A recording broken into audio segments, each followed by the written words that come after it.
Salut tout le monde, c'est Scarecrow et aujourd'hui on va parler des 10 meilleurs maîtres de l'eau dans Avatar. J'ai encore réalisé un sondage et il semblerait pour vous que Katara soit le meilleur maître de l'eau, suivi par Korra et Pakku et Unalaq. Dans cette vidéo je vais vous montrer le top 10 pour moi des meilleurs maîtres de l'eau. C'est parti. Numéro 10, Desna et Eska. En tant que cousine légèrement effrayante de Korra, Desna et Eska sont des jumelles à la maîtrise de l'eau en harmonie avec les capacités de l'une et l'autre. Chacune d'elles est forte, mais ensemble, c'est autre chose. Leur coordination et leur travail d'équipe rendent leur maîtrise de l'eau encore plus dangereuse. Elles sont les deux maîtres de l'eau les plus agressifs de la série, et cela montre une autre facette de la tribu de l'eau. La paire est aussi très athlétique et acrobatique. Quiconque voulant se rapprocher d'elle aura du mal à vaincre leur barrage d'attaque. Numéro 9, Yakon. Lorsque la cité de la République en était à ses débuts, la ville a été terrorisée par Yakon, un criminel qui a utilisé ses pouvoirs de maîtrise du sang pour contrôler les gens autour de lui. L'avatar Aang a été forcé de lui retirer ses capacités, mais après cela, le criminel s'est enfui. Yakon a vécu le reste de sa vie dans une tribu de l'eau éloignée, élevant deux garçons en monstres. L'aîné Noatak, qui est Amon, a suivi son enseignement et est devenu un excellent maître du sang. Entre ses propres mauvaises actions et les pouvoirs de manipulation qu'il a transmis à ses enfants, Yakon est devenu un homme puissant mais cruel. Numéro 8, Amma. Amma est une personne sadique et dangereuse, et tout le monde pourrait s'y attendre. La maîtrise de l'eau est connue pour sa nature curative et fluide, mais Amma la transforme en quelque chose de bien plus maléfique. En utilisant le sang dans les veines d'une personne, un maître de l'eau peut contrôler la personne. Amma a utilisé ce pouvoir pour s'échapper des prisons de la Nation du Feu, et plus tard pour faire souffrir les villageois locaux pour la douleur qu'elle a endurée. Elle est de plus en plus amère et assoiffée de sang chaque jour, il n'est pas étonnant que Katara ait dû l'arrêter. Numéro 7, Tonraq. Entre diriger une tribu de l'eau du Sud et transmettre ses capacités de maîtrise de l'eau à Korra, Tonraq n'est pas en reste en ce qui concerne ses pouvoirs ancestraux. Au début de la série, sa force est sous-estimée. Cependant, une fois que Korra est obligée d'affronter son oncle Unalaq, il est clair qu'il a une force incroyable. Bien que Tonraq n'ait pas de spécialité unique comme le sang ou la maîtrise des esprits, il est ferme et puissant. En tant que combattant, il est extrêmement bien équilibré et a un esprit ferme. Tonraq mérite d'être félicité et encore plus pour avoir dirigé et protégé son peuple. Numéro 6, Tui est là.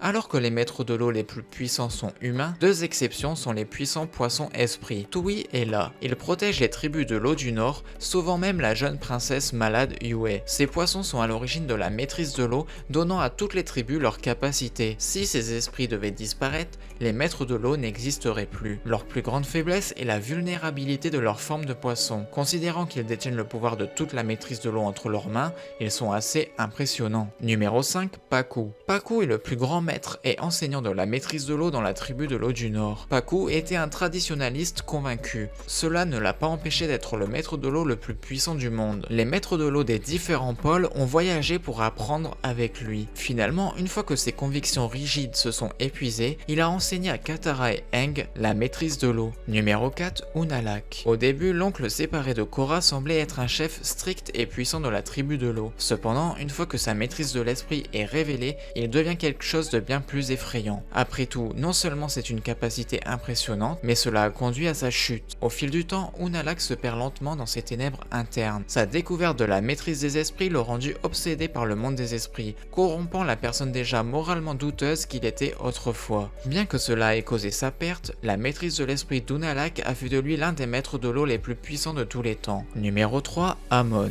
Le maître du sang ultime, Amon a remplacé son puissant père pour devenir quelque chose d'encore plus puissant. Non seulement pouvait-il maîtriser le sang avec facilité, mais il perfectionnait une technique pour bloquer les capacités de maîtrise de quelqu'un. Après des années de cruauté de la part de son père, Amon croyait que la maîtrise rendait les gens avides et injustes. Pour changer le monde, il égaliserait tout le monde. Numéro 2, Korra. L'avatar Korra savait depuis son plus jeune âge qu'elle était l'avatar. Alors que son âme passionnée était attirée par le feu, l'eau faisait toujours partie de son âme. L'élément lui est venu naturellement et a été le premier qu'elle maîtrisait. Bien qu'elle ne l'utilise pas autant en attaque, elle compte toujours dessus pour soutenir ses autres pouvoirs. Si elle ne pouvait utiliser que de l'eau, elle serait toujours un ennemi dangereux à affronter. De plus, Katara était son professeur. Bien sûr que Korra est incroyable. Et numéro 1, Katara. Katara est courageuse et intelligente. Katara est née pour être maître de l'eau.